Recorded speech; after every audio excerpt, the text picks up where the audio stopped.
नमस्कार, आपका पसंदीदा शो देश का सवाल लेकर हाजिर हूं।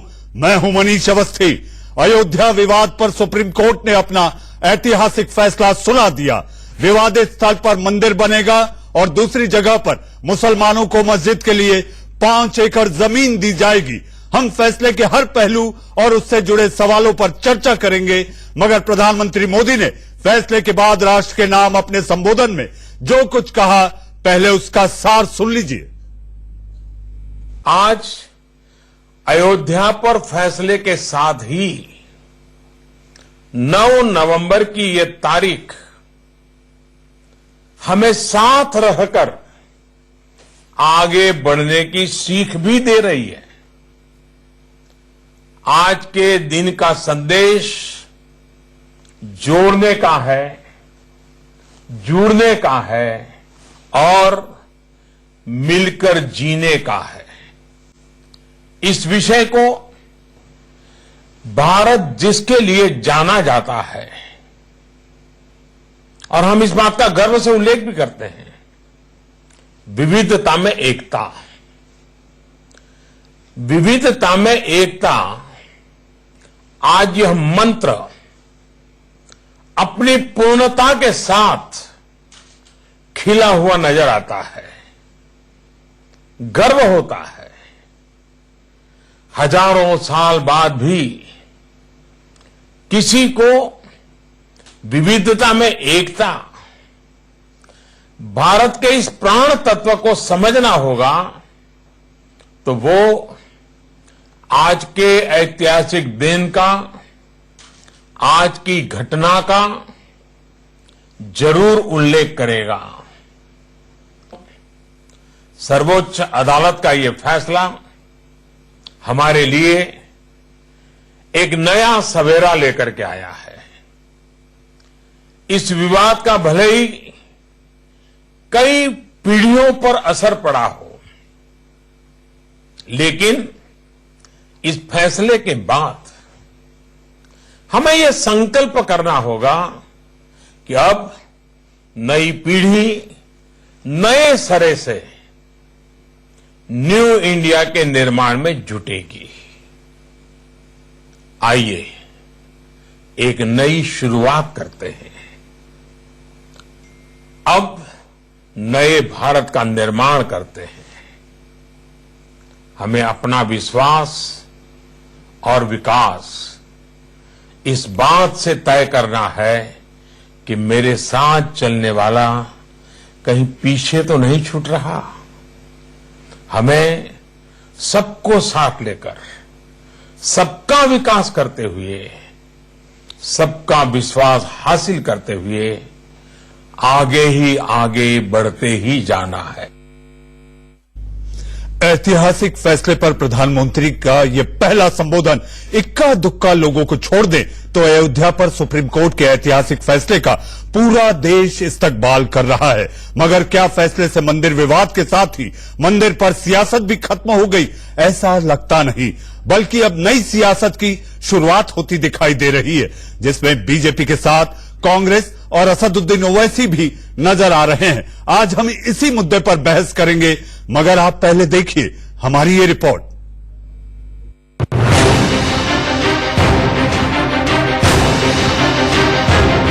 सुप्रीम कोर्ट के फैसले से अयोध्या में राम मंदिर निर्माण का रास्ता साफ हो गया है। त्रेता में जहां मर्यादा पुरुषोत्तम राम ने जन्म लिया, कलयुग में उसी स्थान पर मंदिर निर्माण के फैसले का हर किसी को खुले दिल से स्वागत करना चाहिए। ये कहना है बीजेपी के उन नेताओं का जिसकी सियासत को राम मंदिर के मुद्दे ने ही सत्ता के मुकाम तक पहुंचा दिया।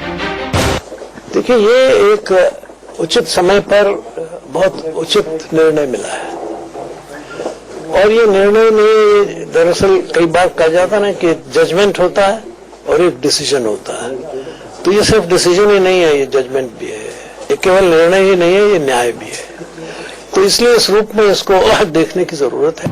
कोर्ट ने एक निष्पक्ष किंतु एक दिव्य निर्णय दिया है।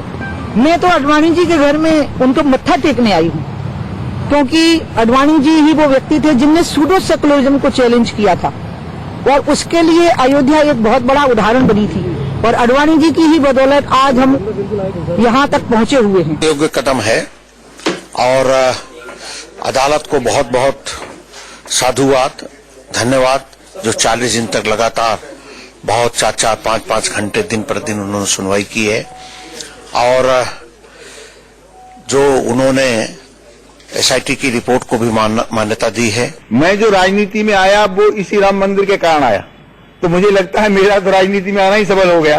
अब राजनीति में रहा क्या काम, इसके लिए आया था। तो राजनीति सुप्रीम कोर्ट का धन्यवाद करूंगा, माननीय मोदी जी का भी धन्यवाद करूंगा ये माहौल बनाने के लिए, और उन मुस्लिम शिया वक्फ बोर्ड और सुन्नी वक्फ बोर्ड जिन जिन मुसलमानों ने पूरा सहयोग किया उन सबका भी हृदय से धन्यवाद करूंगा। वहीं प्रधानमंत्री नरेंद्र मोदी ने ट्वीट पर लिखा, ये फैसला न्यायिक प्रक्रियाओं में जन सामान्य के विश्वास को और मजबूत करेगा। हमारे देश की हजारों साल पुरानी भाईचारे की भावना के अनुरूप हम 130 करोड़ भारतीयों को शांति और संयम का परिचय देना है। तो क्या मुद्दे के मुकाम तक पहुंचने के बाद मंदिर पर सियासत खत्म हो गई? जी नहीं, अभी तो श्रेय की सियासत बाकी है, जिसकी झांकी उद्धव ठाकरे ने दिखा दी। और आप सभी को याद होगा कि पिछले 24 नवंबर को मैं अयोध्या गया था और जाते वक्त शिवनेरी यानी कि जहां हमारे देवर शिव छत्रपति महाराज का जन्म हुआ था, वहां की एक मिट्टी मैं वहां लेके गया था और मेरे मन में एक विश्वास था कि जिस मिट्टी ने चमत्कार को जन्म दिया है वो मिट्टी जरूर चमत्कार दोबारा करेगी।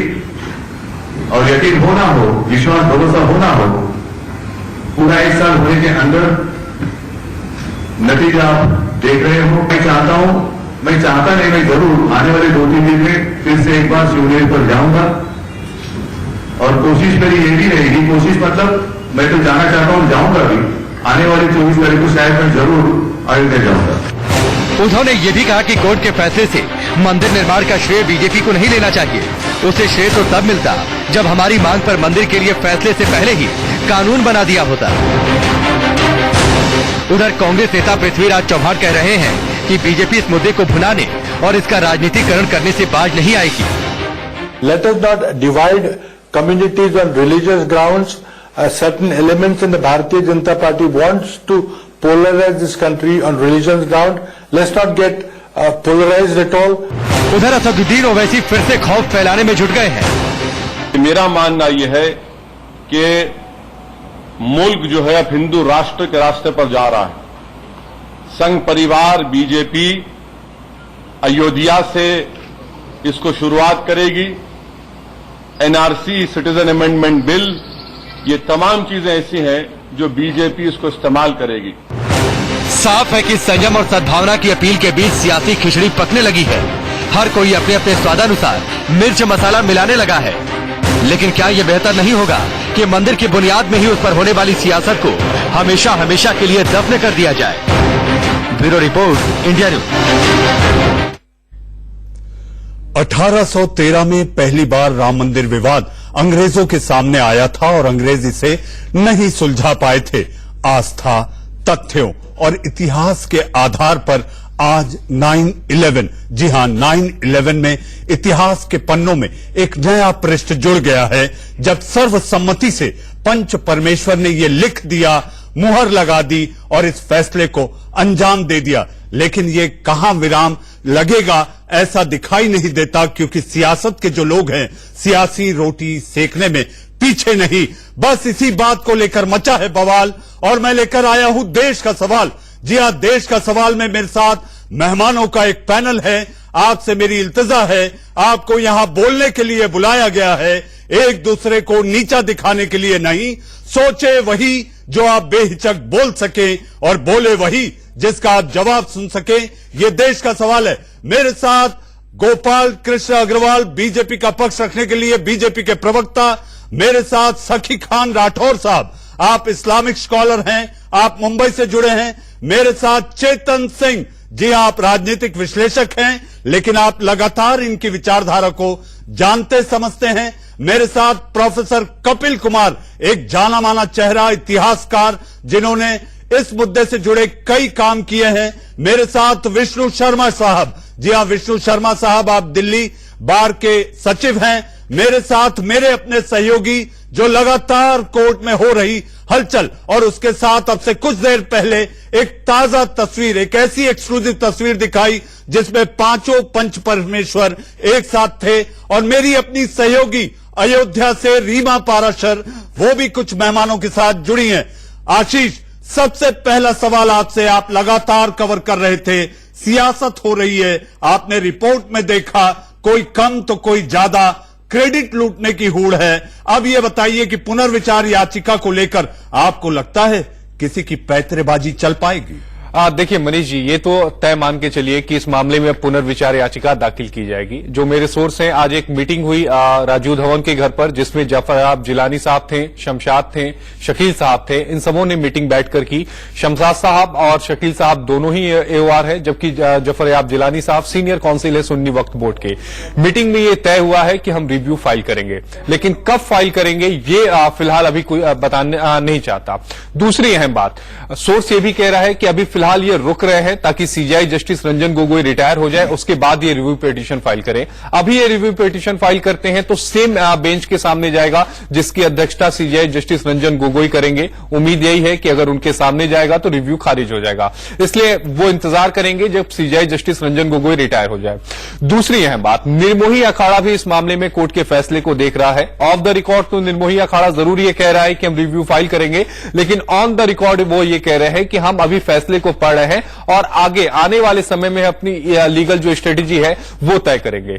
आज का अगर फैसले का क्रक्स मैं कहूं मनीष जी, तो हिंदुओं की जो आस्था थी, जो विश्वास था, वो जीता है सुप्रीम कोर्ट में। रामलला विराजमान नहीं, निर्मोही अखाड़ा नहीं, क्योंकि सुप्रीम कोर्ट ने अपने फैसले में मालिकाना हक किसी को नहीं दिया। केंद्र सरकार को जमीन का कस्टोडियल बना दिया। एक ट्रस्ट बनाया जाएगा जो मंदिर का निर्माण करेगा और मंदिर को गवर्न करेगा। जी, इस बीच हमारे साथ सीएस वैद्यनाथन साहब भी जुड़ गए हैं। वैद्यनाथन साहब, आपका स्वागत है। क्या यह फैसला एक प्रोग्रेसिव डिसीजन है? Thank you. ये तो I think it's a very commendable decision. ये सब स्वागत करना चाहिए। इंडिया, पूरा इंडिया में इट्स अ मैटर ऑफ खुशी की बात है। वैद्यनाथन साहब, बीच में जो आवाज आने लगी है, जैसा ही फैसला सुनाया गया उसके बाद से जो लगातार सियासत और आवाज आ रही है कि पुनर्विचार याचिका पर लोग सोच रहे हैं, all India Muslim person law board जाने की सोच रहा है, निर्मोही अखाड़ा सोच रहा है, इसको आप किस नजर से देखते हैं जब ये 5 जजों की सर्वोच्च खंडपीठ ने यह फैसला सुनाया है?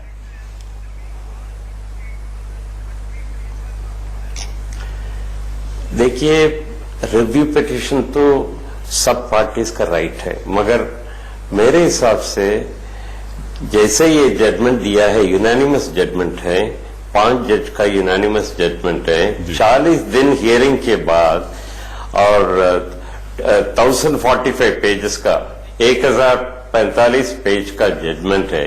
पूरा मटेरियल कंसिडर करके दिए हैं। रिव्यू पिटीशन एंटरटेन होने का बहुत बहुत कम चांस है।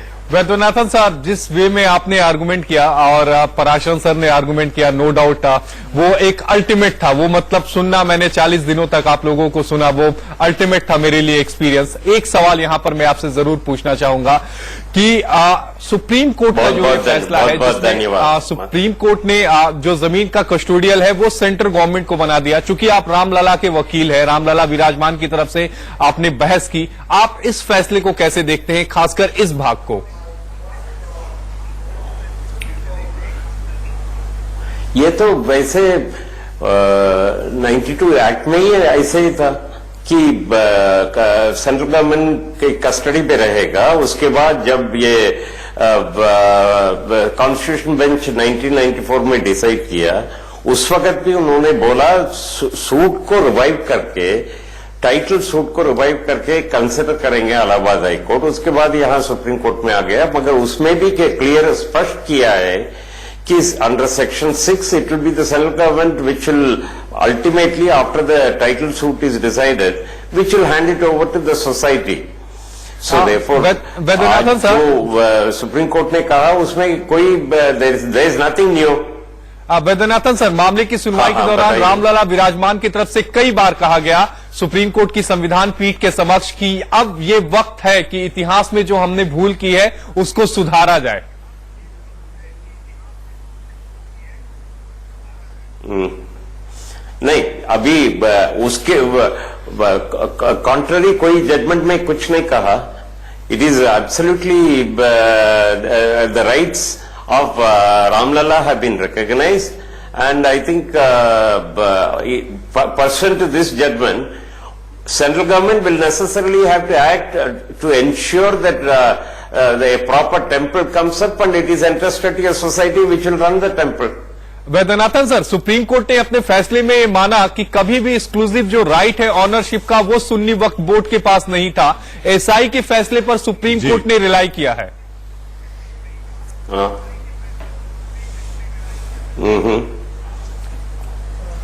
नहीं, ये देखिए, पोसेसरी टाइटल उन्होंने प्रूव नहीं कर पाया. Dedication by possession they have not been able to prove. Adverse possession they have not been able to prove. On the other hand, faith and belief has been accepted of the Hindus, and that they have been worshipping at this place has been accepted, and therefore Supreme Court has directed that the land. फिर आपका एक बार स्वागत है. मेरे सामने मेहमानों का panel बना हुआ है. क्या संवैधानिक पीठ के सुप्रीम फैसले के बाद भी अयोध्या की कानूनी लड़ाई खत्म नहीं हुई है? ये सवाल इसलिए क्योंकि मुस्लिम पक्ष की ओर से फैसले को लेकर दो तरह की बातें सामने आ रही हैं. सबसे बड़े पक्षकार इकबाल अंसारी का कहना है कि वो फैसले से पूरी तरह संतुष्ट है, लेकिन all India Muslim personal law board पुनर्विचार याचिका की बात कर रहा है.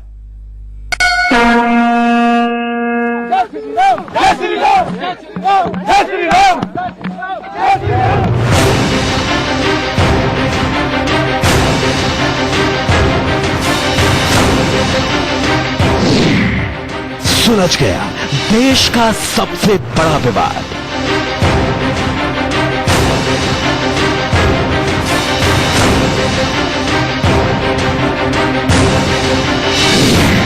पांच 500 साल के संघर्ष के बाद राम लला की जीत.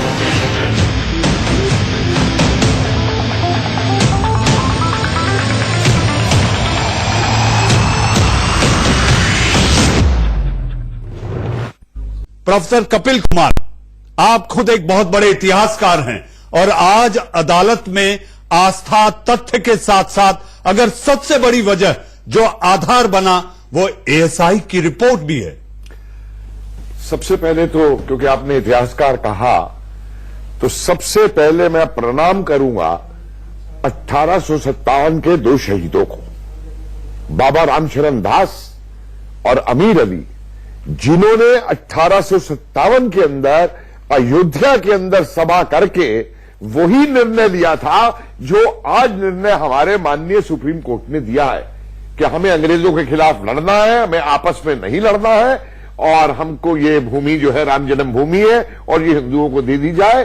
और उसके एवज में जैसे ही अंग्रेज वहां पहुंचते हैं उन्होंने इन दोनों को पेड़ के ऊपर रस्सी से बांध के सामने के टीले पे फांसी दे दी थी. वो पेड़ वहां मौजूद था 1885 तक. हिंदू और मुसलमान दोनों जाके उस पेड़ को नमस्कार और आदाब करते थे और उस पेड़ को बाद में अंग्रेजों ने वहां पे कटवा दिया. तो सबसे पहले मेरा आज देश की हमारी जो जनता है, जो युवा पीढ़ी है, उसको ये इतिहास बताना जरूरी है. और डिटेल के लिए अमृतलाल नागर का जो गदर का फूल है वो पूरा का पूरा पढ़ लीजिएगा. गदर के फूल के अंदर जो फैजाबाद और अयोध्या का जिक्र है. खान साहब, आपको जवाब मिल गया होगा प्रोफेसर कुमार से. मैं आपको बता दूं इस बात को. दूसरी बात मैं यहां पे कहना चाहूंगा, मैं सलाम करूंगा के मोहम्मद साहब जिस तरीके से ये बयान कर रहे हैं, ये तारीख को याद नहीं कर रहे हैं सही तरीके से. वो बुनियाद अलग थी, उसको दोबारा बयान कीजिए. क्या बुनियाद नहीं थी? आपको तारीख मालूम है? मत बोलिए मेरे. और आप लोग बंटवारे की बात करते हैं, मैं कौम को एक करने की बात कर रहा हूं. आपको कहाँ है? अरे छोड़िए ना, चीखने चिल्लाने से काम नहीं चलेगा. आप तारीख की बात कीजिए, आप चीखिए चिल्लाइए बात है. तारीख याद नहीं है आपको? आपको पता है मज़हब इस्लाम में पेड़ को नमस्कार नहीं किया जाता है. आप ये जानते हैं हम अल्लाह के सामने सजदा करते हैं. आपको पता है हम खुदा को मानते हैं. आप कैसे तय कर पा रहे हैं? आप मेरे मजहब को बयान करने वाले होते हैं. अरे आप अपनी बात बयान कीजिए ना, आप अपनी बात करिए, आप अपनी बात कहिए. आपकी बात नहीं मानी. देखिए ये लफ्ज आप पहले तो जबान संभाल के बोलिए, सफेद दाढ़ी का अपनी लिहाज रखिए। आप जबान संभाल के बोलिए, मैं सीधी बोली बोलने वाला हूँ, ठीक है। जबान की खिलाफ वर्जी मेरे यहाँ नहीं चलेगी, मेरे यहाँ नहीं चलेगी। आप बिल्कुल गलत कह रहे हैं, तारीख नहीं जानते हैं आप नहीं जानते तारीख। तारीख के आंकड़े गिनाना चाहेंगे तो आप बयान नहीं कर पाएंगे। आप आज के मुद्दे पर सीधी बात कीजिए। आप तारीख नहीं जानते, आप तारीख नहीं जानते हैं, आप तारीख याद नहीं है, आप चुप करके बैठिए, चिल्लाना जानते हैं, चुप करके बैठिए। पूरा देश देख रहा है, प्रोफेसर साहब आप एक मशहूर इतिहासकार हैं, इतिहास के पन्नों में आज एक नया पन्ना जुड़ा है, नया पन्ना जुड़ा है। सखी खान साहब थोड़ी मर्यादा, थोड़ी लज्जा, थोड़ी इज्जत, एक दूसरे। मैंने अपनी बहस के पहले कहा था कि यहाँ आपको बोलने के लिए बुलाया गया है, किसी को नीचा दिखाने के लिए नहीं। चेतन सिंह कांग्रेस भी एक लाइन पूरी करने दीजिए। जी आप पूरी करें, फिर मैं दूसरी तरफ मैं सलाम करता हूं आर्कियोलॉजिस्ट के मोहम्मद को, जिनकी आर्कियोलॉजिकल रिपोर्ट के बेस पे सुप्रीम कोर्ट ने एक साइंटिफिक जजमेंट लिया। मैं लगातार इस बात को कह रहा था कि कोर्ट जो है केस के अंदर कहीं फिंगरप्रिंट कराता है, कहीं पे वो डीएनए कराता है, और ऐसे केस के अंदर साइंटिफिक तरीका सिर्फ आर्कियोलॉजिकल रिपोर्ट है, जिसको सुप्रीम कोर्ट ने माना और अपने निर्णय दिया। और सुप्रीम कोर्ट ने साबित किया है आज कि हमारी न्यायपालिका वैज्ञानिक आधार को आगे लेकर के चली है, और वैज्ञानिक आधार के ऊपर हमारी न्यायपालिका ने एक जजमेंट दिया। जी चेतन सिंह, जनभावना, श्रद्धा, आस्था पूरी हुई, कांग्रेस भी इसके साथ है। देखिए, ये 500 साल पुराना लगभग मामला है, और अब उसके ऊपर जो फैसला आया है बहुत ऐतिहासिक फैसला है। 1045 पेजों की इसके ऊपर जो कोर्ट का जो जजमेंट है वो आया है। बहुत अच्छा उस पे मैंने पढ़ा भी है कुछ उसको, और बहुत अच्छे से जो आर्कियोलॉजिस्ट सर्वे की अभी प्रोफेसर साहब ने बात करी उसके ऊपर भी उन्होंने दिया है, तथ्यों के ऊपर भी बात करी गई है, और सेंटीमेंट्स भी देखो। आज आप बड़े सौम्य दिखाई दे रहे हैं। देखिए आज आप बड़े सौम्य। मनीष जी देखिए, ये जो आज का दिन है बहुत ऐतिहासिक। मैं उस जजमेंट की कॉपी को अपने पास रखूंगा और बिल्कुल उसको पढ़ूंगा। दूसरा गांधी जी की बात सीधा है, कांग्रेस क्या फैसले के साथ है या नहीं? देखिए सीधा जवाब देखिए, गोल मत। गांधी जी जवाब हम लेंगे एक ब्रेक के बाद।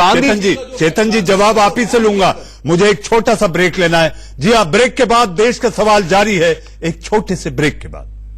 देश का सवाल में ब्रेक के बाद आपका फिर एक बार स्वागत है। मेरे साथ तमाम मेहमान बने हुए हैं। चेतन सिंह आप अपनी बात पूरी करें, मुझे विष्णु शर्मा को भी लाना है। देखिए, सबसे पहली बात है, अगर आप राम की बात करेंगे, राम में आस्था की बात करेंगे, तो महात्मा गांधी जब गए थे तो उनके मुंह से कौन से शब्द निकले थे आखिरी में? हे राम।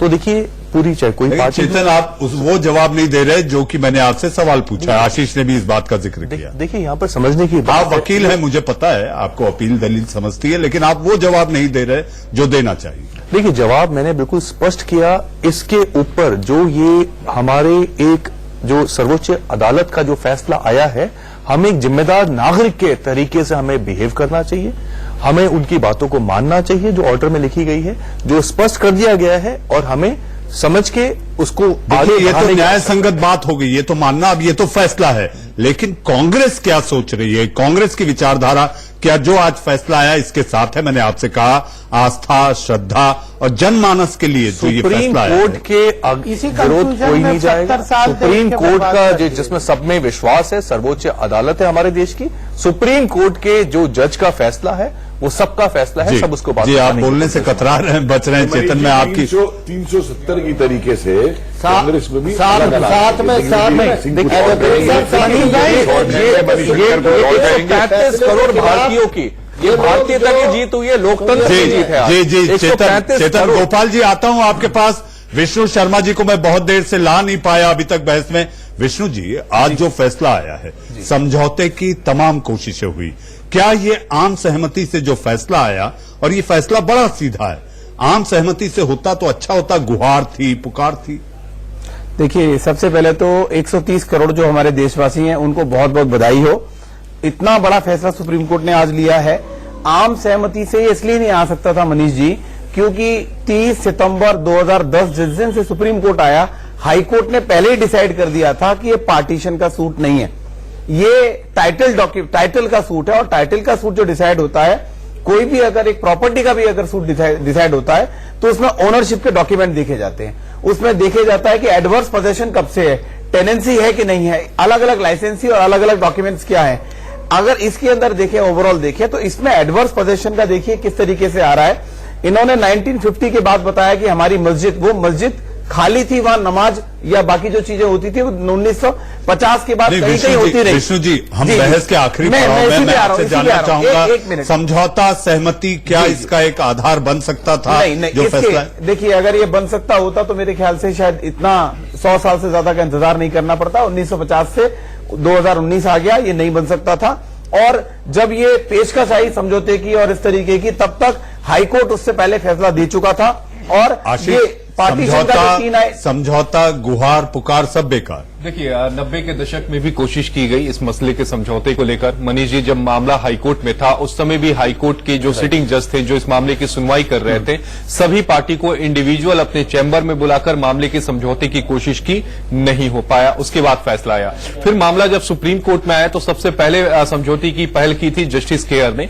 जस्टिस खेयर ने सभी पार्टी को कहा था कि अगर आप आपस में मिल बैठकर बात करें, उस दौरान भी नहीं हो पाया। उसके बाद फिर supreme court CJI justice Ranjan Gogoi ने एक कमेटी बनाई और उस कमेटी के समक्ष सभी लोग गए, 20 से ज्यादा उस कमेटी के पास लोग गए, लेकिन समझौता नहीं हो पाया।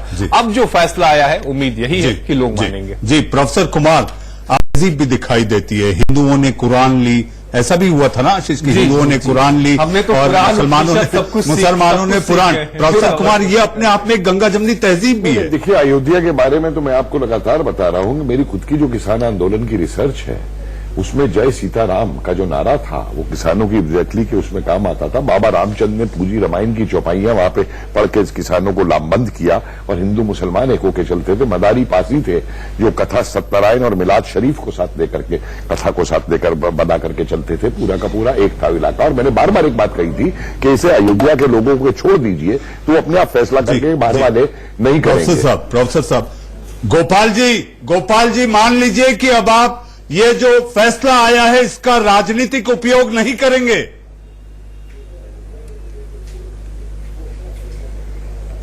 देखिए, राजनीति क्या होती है, अगर आप अच्छा काम करोगे तो जनता आपके साथ खड़ी रहेगी। अगर आप देखें, मैं पहले भी बता रहा था, जितने भी मुद्दे कॉम्प्लिकेटेड हम मान के चलते थे, अब आते हुए 5-6 साल गोपाल जी स्पष्ट हो रहा है। भावनाओं के साथ तो खिलवाड़ नहीं करोगे। कम से कम 370 तो आपने हर राज्य के चुनाव में आपने किया। कम से कम इस पे राम मंदिर के ऊपर करा जाएगा। 70 पर भी गुजारिश करी जा सकती है। आप अपनी मीटिंग में, पार्टी की मीटिंग में इस बात को उठाएंगे कि भैया आप हमारे जिम्मेदार नेता के तौर पर राजनीति करनी है। इस लोकतंत्र जो मर्यादा है इसको और अच्छे से बढ़ाना है, इसके ऊपर आप जिम्मेदारी लेते हैं। पॉलिटिकल विल ने राजनीतिक प्रजातांत्रिक प्रक्रिया से समाधान निकाला है। गोपाल जी, मैं बहस के विल पावर की आखिरी पड़ाव पर आ गया हूं। इंडिया न्यूज ITV नेटवर्क भी अपील करता है, ईश्वर अल्लाह तेरो नाम, सबको सन्मति दे भगवान। लम्हों ने खता की, सदियों ने सजा पाई, मंदिर भी अपना, मस्जिद भी अपना। एक बात है, खुश रहे हिंदुस्तान, ये सपना हम सबका अपना। जी हां, देश का सवाल में आप लोग जुड़े, बहुत बहुत धन्यवाद। खबरों के सिलसिले को आगे बढ़ाएंगे मेरे सहयोगी राकेश पांडे, आंख कान खोल के।